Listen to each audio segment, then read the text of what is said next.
from The Ohio State University to now the Los Angeles Chargers. He is Joey Bosa here on the Rich Eisen Show. How are you, Joey? I'm good. How are you? I'm doing fine. I am doing absolutely fine. Everything seems to be great in the Bosa world, huh, these days? Yeah, not bad this weekend. Is this the best weekend that you have had? What's the best weekend, football weekend, you as the Bosa brothers have had prior to this one? Is this a rank up there? What do you got for me?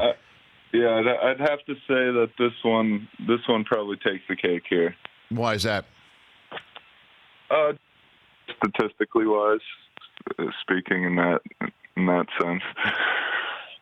When you were lining up in Chicago, Joey, and time's ticking down, and the Bears took a knee, did that surprise you? Honestly, I didn't really realize how much time was left. I kind of assumed that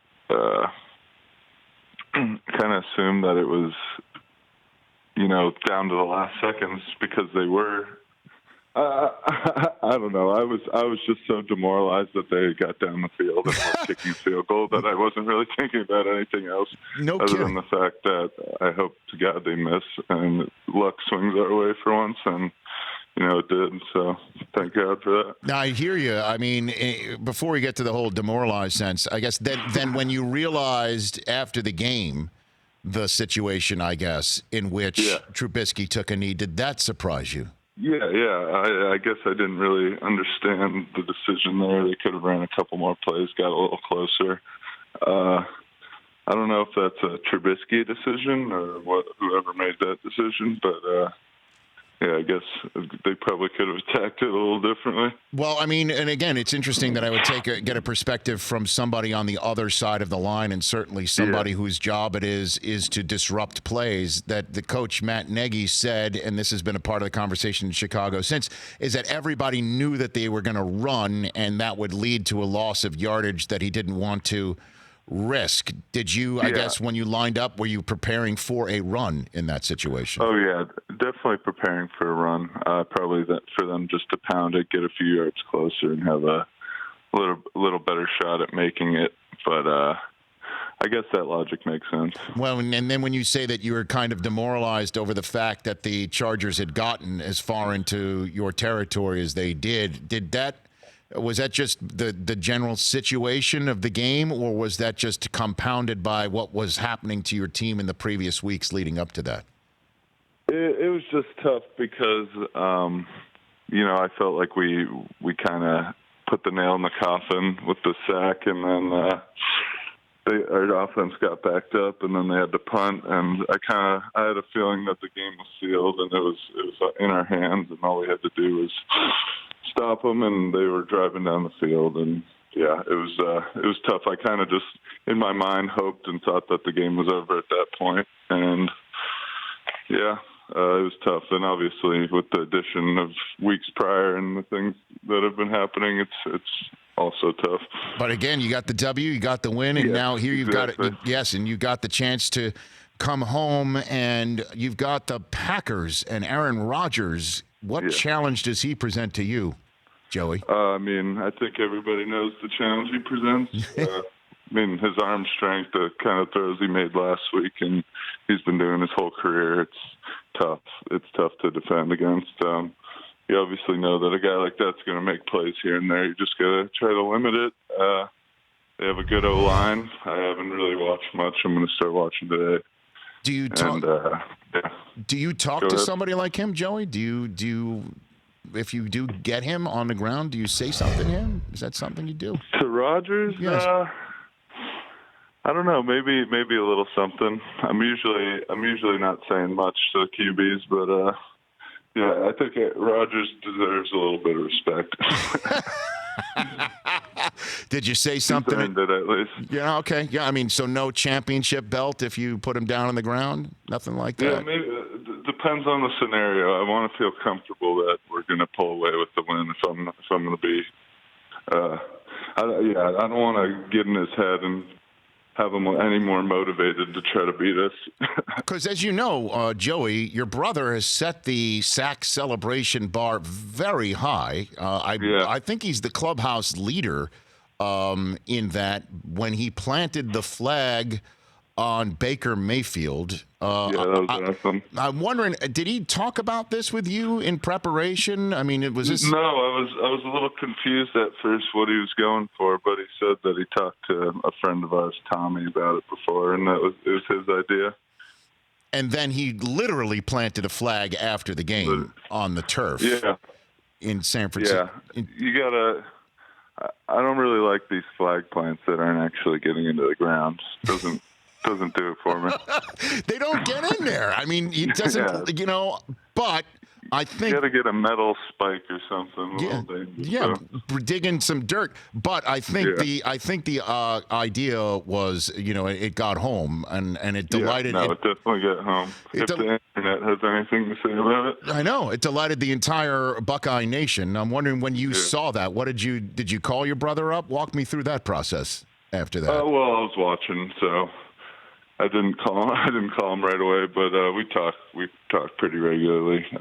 Pretty much every day we're checking in with each other. So, yeah, I talked to him about it, and then he told me that it was Tommy's idea. Mm-hmm. And it seems like, again, he's taken to this NFL thing pretty well. Yeah, not bad. Yeah, I'm wondering, do you think he's Defensive Player of the Year right now, Joey? There's definitely an argument for it. I don't see why not. Definitely Defensive Rookie of the Year, but it's no surprise to me how he's playing. Why is that? Just I expected it. You expected it right from the game. I mean, but you also know what a leap it is to go from one level to the next. He's yeah, but I've never seen anybody like him. Why is that? Walk me through that one. Just the way he plays. You're seeing it now. He's ready.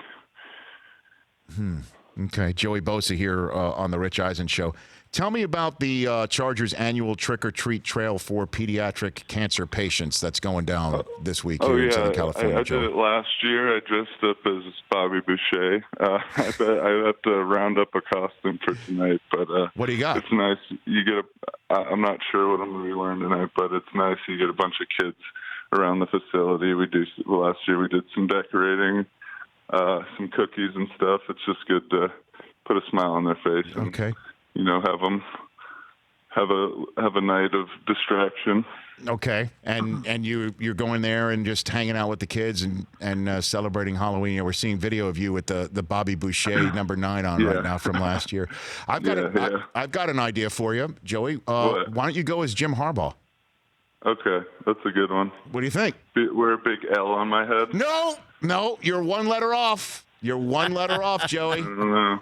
You're one letter off. That's an M. You got to move a little bit further down the alphabet, Joey. Yeah, I don't know about that one. No? Okay. That might be at the bottom of the barrel of ideas. I'm feeling good because I bet Jerome Bettis this past week on Michigan Notre Dame, but I'm going to hold off on offering anything your way right now, Joey. Yeah, I don't know if you want to. No, I don't know if you want to challenge the Buckeyes the way they're looking right now. I believe in my team, but I got to tell you, and I do want to ask you this before I let you go on with your Tuesday here. This kid, Chase Young, when you watch a broadcast, sometimes an analyst will have to circle somebody or they'll point to say that's where this kid is on the field. I don't need that with him. I can see exactly where he is when he lines up. How good is this kid in your estimation, Joey? Yeah, he's great. You see the similarities in our game and my brother's game, all coming from Coach Johnson out of Ohio State, obviously.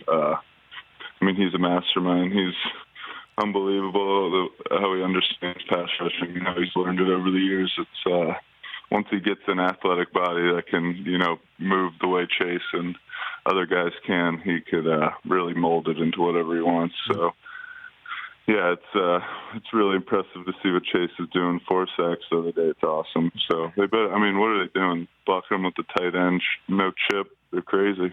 Well, there was one instance where they decided to try and use his speed against him by just not blocking him at all, and then throwing to the tight end that did not chip him, and he was too fast to use his speed against him. That was insane. Yeah, bad decision.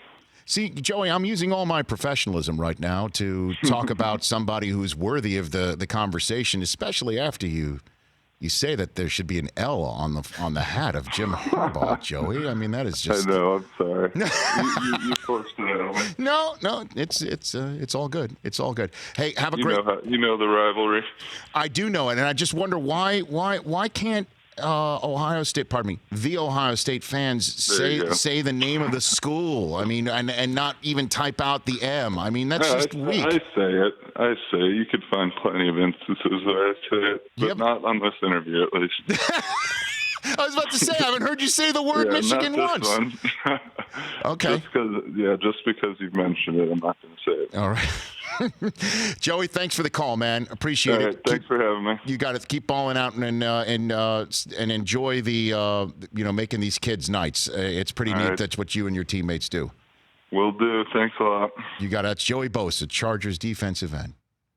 Here on The Rich Eisen Show. For more of The Rich Eisen Show, tune to Audience Channel 239 on DirecTV for free on BR Live or download The Rich Eisen Show app.